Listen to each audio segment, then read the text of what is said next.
Bija jāatkārto. Kurš? Kur varēja to izlasīt? Mūsu grāmatā? Jā. Portrets ir tēla izskata atveidojums. Lūk, tagad to atcerēsies. Tad vēlos.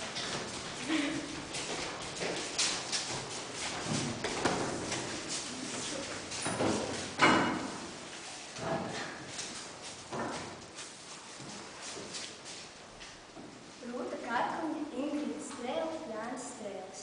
Literatūras 6. klasē.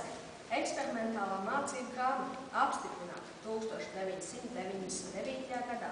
Atļaujas lietot Latvijas Republikas Izglītības un zinātnes ministrija. Zvaigznes!